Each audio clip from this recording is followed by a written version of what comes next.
In an ever-evolving digital landscape, for your business to thrive, you must adapt or die. Welcome to Marketing in the Age of AI, the podcast helping you harness the power of AI and marketing tools to revitalize and grow your business. And now here's your host, marketing expert and author of Authentic Marketing in the Age of AI, Emmanuel Rose.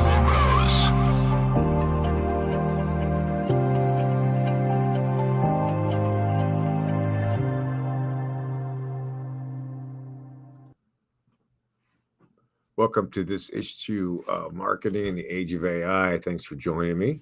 Today we are going to dig in under the hood of marketing inside marketing agencies and how the agencies are actually promoting in order to create brand authority and leveraging tools, AI, and traditional. And my guest today is I'm going to say frequent guest. We're getting into frequent guest, Michael Buzinski, often known as Buzz. And according to ChatGPT, he is best known as a lifelong entrepreneur, digital marketing thought leader, and best-selling author. Well, Buzz. Like ChatGPT. Thanks so much for getting back on here with me. Yeah. It's good to see you. It's good to see you. Thanks for having me on. Yeah, well, I'm curious to dig in a little bit. I mean, I love what you're doing, especially on LinkedIn, where I feel like I'm one of your friends. You're talking to me, you're showing me your guitars and dancing bears, and so I think there's some personalization that I'm getting from the campaign from you as thought leader or whatever we call that. That's not annoying. So. That's what I wanted to ask you about. It was like what your strategy is and kind of what does it look like when you start thinking about Buzinski and your agency and what you're actually doing with that strategy. Well, it's funny that we're having this conversation now because I'm right in the middle of re-strategizing. Oh, good. Even better. Yeah, right. And so I think thought leadership is still a thing. I don't think it's cliched quite yet, or at least as much as like authenticity is. Oh, thanks. Ouch. It wasn't a dig. It's just there's no other way to say it, so we're screwed. I know. It's just like thought leadership. It's the same thing. It's like right, like I liken it to there's a recent move to change homeless to unhomed. And I'm like, yeah, un and less mean the same exact thing. So you putting it at the beginning just makes it more prevalent that they don't have a home. So right. I don't understand. And I haven't met a homeless person that says, I'm so glad they call me unhomed over homeless. Right. Yeah, it's like, so right. like, I think we have to sometimes just kind of get over ourselves in the fact that we marketers try to reinvent everything, right? Like Absolutely. The fundamentals of marketing haven't changed in thousands of years. Why people buy things or trade what they value currently for things that they want to now value more, right? Sure. And that trade is always going to be there, and we're doing it through time, energy, and money. And so so we're moving away from the marketing agency space. I owned a creative agency for 13 years. And I closed that 7 years ago. And I reimagined it as a integrated marketing firm where we did a lot of the standard stuff in the marketing, but reframing it in a holistic space, which now everybody's holistic. So now that doesn't have a differentiator. And so we really started looking at how can we niche even further down. Okay, and a few years ago, we decided we really focus on the B2B service-based firms. That's who we serve, right? So businesses serving businesses and solving problems, because that's what B2B service-based businesses do. That's all they do is solve another business's problem, right?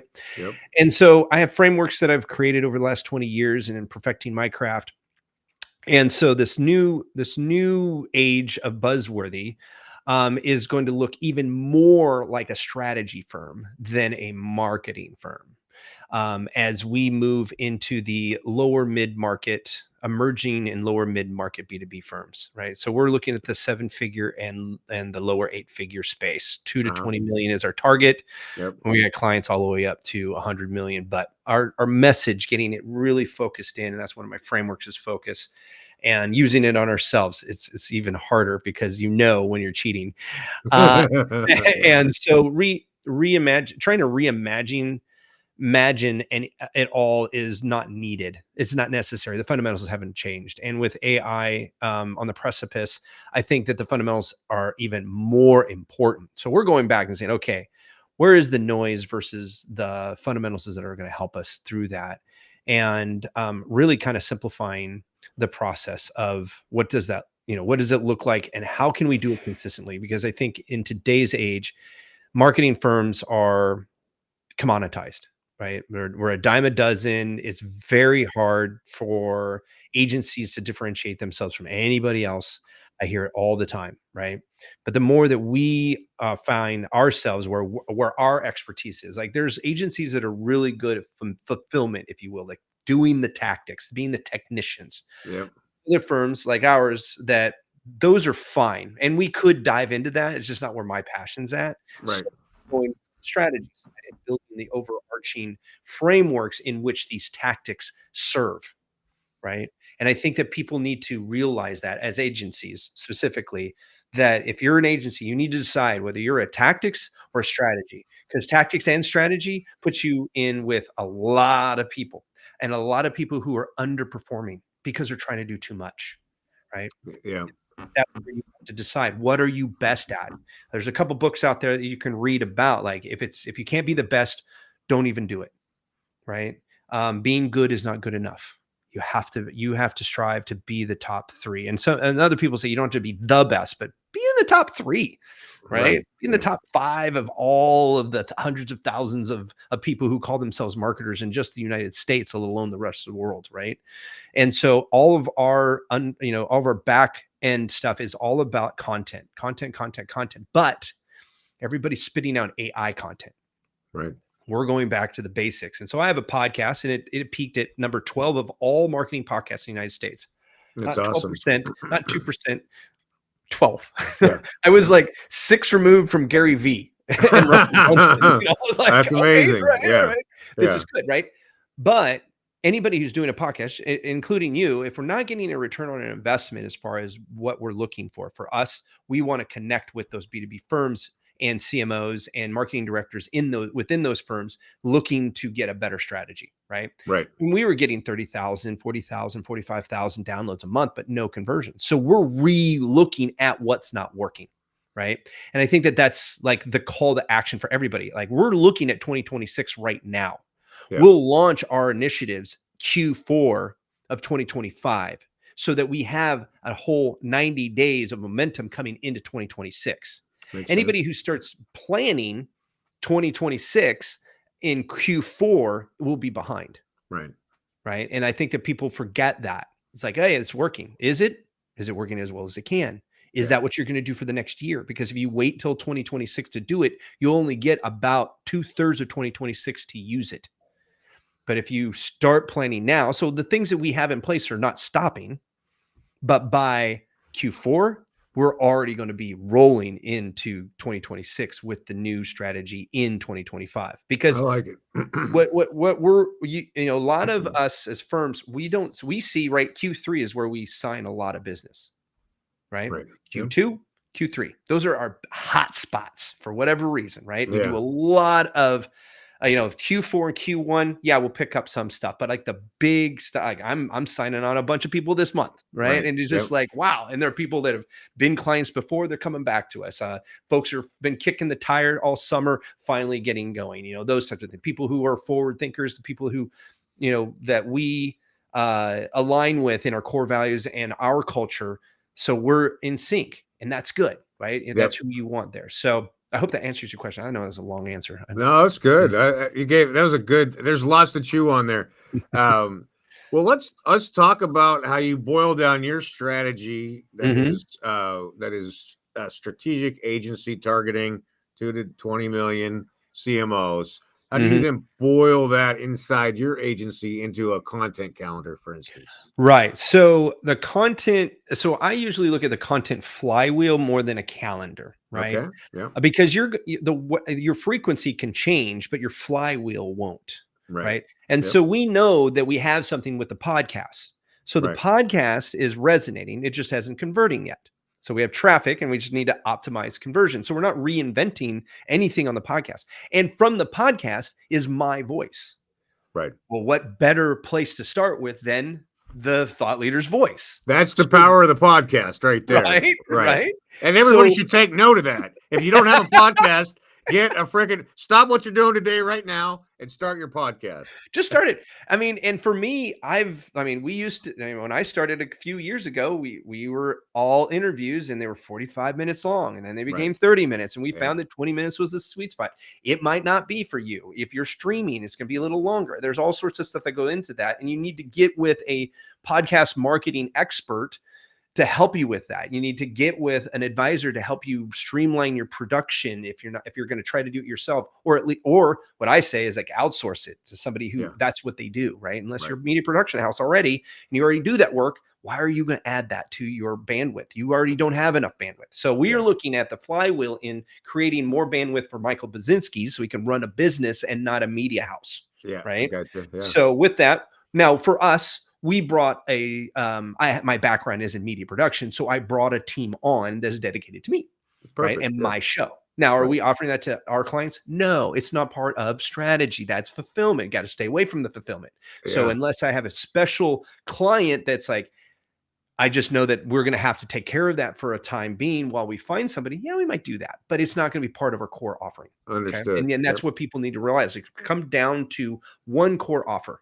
Right. So if it's marketing strategy, you might have things behind that and that's fine. But in your marketing, get really focused on what you want. So my podcast is about marketing strategy for B2B service-based business. Now, from that, I can take that transcript and I can utilize AI to help spin my monologue, because all my shows are now monologues. Or if I do have an interview with, say, somebody like Mike McCallowitz or Gino Wickman or anything like that that I've had in the show in the past, I can now take that and make that into a blog. But I need to make that into a blog that is answering questions that people are asking online from search engines and from AI. People are creating a lot of content that is just noise. Like nobody's asking that question. So why are you answering it? Right. Yep. So if you're doing a monologue like I am, my new strategy is then start with the right questions, answer them, and give all of the data, like give it all away, right? 100%. Because if they're going to try to use what you're giving for free, they weren't your client in the first place. Right. Exactly. So once you have a blog and then you take that and you make we do content marketing as one of our strategies in the behind the scenes, right? So, I already have a team that can then take that transcript and make a blog. Then you're making an article. Then you're making social media posts. On the video side, the production teams now cutting those into bite size for reels and video posts and all that good stuff. And then the graphic designer is doing that. But that's the flywheel effect, right? And so now you can plug that into your content calendar as far as what your frequency and all that stuff. So we're looking at not doing a weekly show anymore. Interesting. We're talking about doing a bi-weekly show. Uh-huh. Yeah, because we are, well, I am guessing, because we're always guessing, right? I'm guessing that we're giving too much information too frequently. And so what's the downside of that? The downside is, well, if you're just starting out, the downside is that you don't get the momentum. So if you're just starting out, we always say, like, if somebody says, well, you do it once a week, every week, once a month, I was like, if you're just starting out, you need the frequency. We've been around for a few years now. Right. So when I market our podcast, people are going to binge out 152 episodes. Okay. Yeah. All the information's there. Now we're just reframing it. Right. Now we're just answering this question specifically so that AI can pick it up. So somebody's searching for it can find us easier.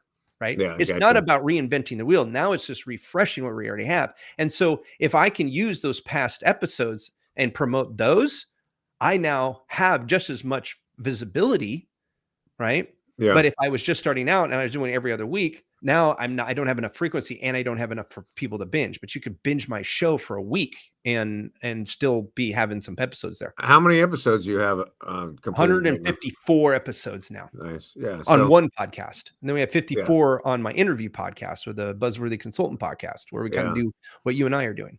yeah, I got you. I love that you're searching for the questions or the pain points that people have, and then monologuing on that. I think that I'm going to steal that from you. Yeah, I think everybody should. Yeah. Because I think that's the hardest that part. you're solving are not the problems I'm solving. Yeah, totally. Yeah. Right. And even if we were, right. Say, Emmanuel and Buzz are out there doing the same 2 to 20 million B2B service-based, how you answer the question, how I answer the question are going to hit different people differently. And we can't serve all the people. There's more business than all of us combined, that all of us can serve combined. Right. For sure. Yeah. Right. Absolutely. If we all just said, hey, every lead's going in and we're doing round robin, there would still be leads left over. For sure. Yeah. There's so much there. There's so much need for it. And the problem is that we're all trying to get all the business versus just getting the right business. Right. Yeah. I'm working on a project and I saw there's a $12 billion niche that we're targeting, and there's only 12 firms serving it. Like, nice. What is your niche? I'm not going to say it out loud, especially not on the air. This is the thing. Like, it doesn't matter. Yeah. You could get 15 more firms come in there. If you understand it better than them, who cares? Yeah. You're going to sound like a genius for anybody trying to impose upon you. Because this is the beautiful thing about marketing.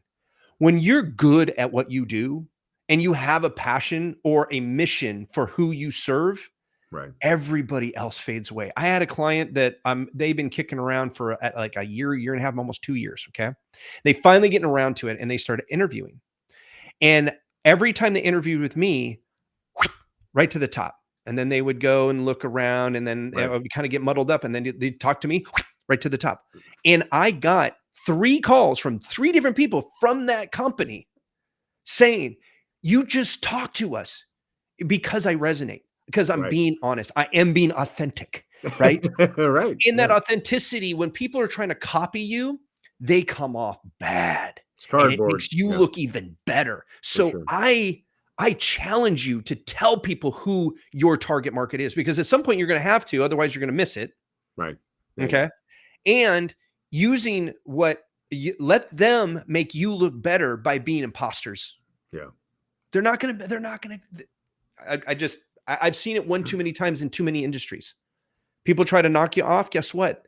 If you thought that was an issue, then why do people like Gary Vee and Anil Patel and those guys give you all of the secrets, right? Russell Brunson tells you exactly how he sells to you, and you keep buying it, right?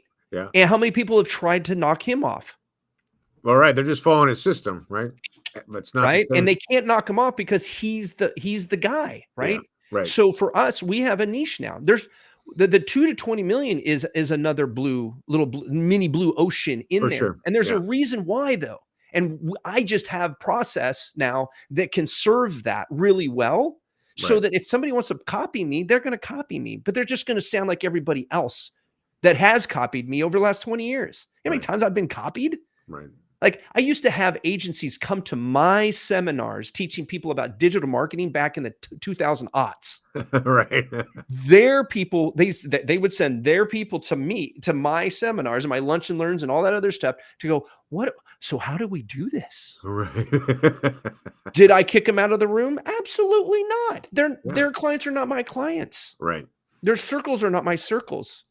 And there's more business than we can get there. So I implore you to own it, because the sooner you own it, the more they're going to look like copycats. But if you keep it quiet and they figure it out, now you're the copycat. No, right. You don't want to be the copycat. No, not a chance of that. That's not my style. That's not my strategy. You'll have to go find another. But if you keep it quiet and somebody else gets louder, right, then doesn't matter if that's not your style. That's what happens, because perception is 100% reality to the user, right? Yeah, absolutely. So that's why I say, call it out, call it early, call it loud. The loudest person wins, not the best. Yeah. Right. But the thing is now is there's so much noise, it's almost impossible. I do an analogy of like going into a networking event where there's 100 people in the room and you go to the front door and you start talking like this. That's what it's like right now in marketing, no matter where you're at, what industry you're in, right? No matter how niche you are, you still are one voice amongst hundreds of thousands of voices saying the same thing, right? Yeah. We haven't reinvented the wheel. We haven't No. created a new type of fire. So we have to use a lot of the same words. We have to put it in a sequence that resonates with the people that we really need to do. So while we're talking about under the hood, this is what I struggle with. Everybody should struggle with it over and over and over again, because once you start using it, guess what? Now AI is picking up what you are creating when you get out there to actually market it and is giving it to other people Right. as ideas, right? So now that's going to go and combine and combine and combine. And so, yeah, that's my take. Well, that's good. I like it. Let's see. I'm wondering. So, 2026 strategy only. What Mhm. what are you seeing as your primary channel still? It's gonna be podcasts and Podcasts and blogs. I okay. stopped blogging when we went from when I closed the creative agency. We used to Uh-huh. blog. I used to blog every week. And that, I mean, we would get for years, actually, after I even stopped blogging, I'd get leads, right? Right. Yep. And now everything that I'm seeing in AEO, SEO, all that stuff, and even in account-based marketing, Yep. having that thought leadership and giving that to people, writing another book in 2026 Yeah. is as part of that, but that's going to be a 2027 launch. Right. Yeah. Because So that's a it couple takes years a out. year to make a good book. Like a lot Yeah. of people are like, I'm gonna write a book in the next quarter. I'm like, yeah, I did that. And I did. I wrote a short book and it worked, right? The rule of Right. 26 got me on a lot of stages, whole 9 yards. But now I look back on it, where we're going now. This is great for startup and emerging Mhm. firms, right? That don't know anything about website marketing. But now we're in a new space. I need to now be a thought leader in that space. I need to write a book that will stick out from all the other marketing books that talks to our frameworks and how our process is going to resonate with whomever that is. Because I have people read that book, they're still clients of mine. Right. Hundreds of thousands of dollars later, as far as billables go, millions of dollars in outcomes for them just from reading a simple book. Right. Right. So, but yes, 2026 is reestablishing, this the new face of Buzzworthy. We're going to go actually coming back to the original look, or a rendition of our original look of our logo. So we're taking a step back to take a step forward, type Yep. of thing. Just re-looking at everything and You're then doing sticking to it. you're doing your own heritage marketing. I like that. Yeah. It's like, hey, take your own advice for love of Pete. Yeah, exactly. And you know what I'm doing new this time around though? What's I've that? already hired 3 consultants, one for my Nice. podcast, Yep. one for social media for LinkedIn, and one for my Meta advertising. Yes. Beautiful. Because we have historically not advertised Buzzworthy on Meta or anything Right. else out Right. there. And so I'm like, okay, instead of us sitting there and tooling around and figuring out, why don't we grab people who that's all they do Yep. and say, hey, this is my strategy. Here's my message. This is what I'm going to do. How does that work in the confines of this, the Right. podcast, this, that, and optimizing all of that so that my LinkedIn does even resonate even more with Right. Samuel, even better for the people who don't know me. Bring them in and get them to subscribe to things that I'm talking about. Get them to reach out and say, you know what, Buzz, I really like what you're saying and I want to hear more and I want you to implement it in my company. Yep. And that's what every marketer needs for their space, period.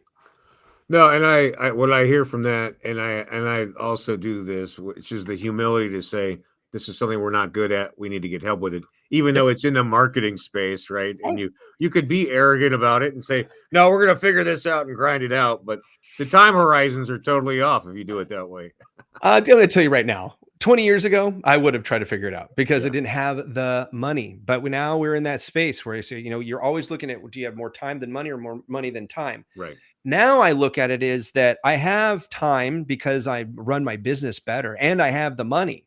Yeah. So which one am I going? But what opportunity cost do I have for trying to figure it out myself? Yep. Right. Faster to launch means faster to test. More testing means better results. Yep. So either you spend the time figuring out how to do it, or you spend time figuring out how to do it better. Yeah. And if it was something you're passionate about, you're happy to go dive in there and figure it out. But if it's not, then yeah, it's better. You're better off to hire. Yeah. And get the But I help. mean, why try to figure it out when there's people who can already get you to where you need to be? Totally. Yeah. Right. I love it. I think that's a great take of the show right there. Buzz, I appreciate it. How do people get in touch with you if they want to have a conversation? You can go to my website at buzzworthy.biz. I'm always on LinkedIn, as Samuel was saying, Michael Buzinski. And if you want to check out my book called The Rule of 26, go to ruleof26.com. Got a free copy. I'll sign it for you and everything. That's awesome. And all that will be in the show notes, of course. And thank you very much for spending some time with me today, Buzz. It's always a pleasure. It was awesome. Thank you. Strategy, which is to niche into a very specific part of the business that you're in, and get very good at that top 3. I like that. That's a very fine goal, very focused goal. Also, I love that we were talking about if it's something you're not good at, hire an expert who is good at it and get yourself out of that loop of figuring it out. I hope that you got some value from the episode today. I also hope that you take some time to find some tools to help your business move ahead quicker, and that with that extra time that you spend it with your friends, your family, or that you get outside in nature and get away from the screens. This is Emmanuel Rose, Marketing in the Age of AI.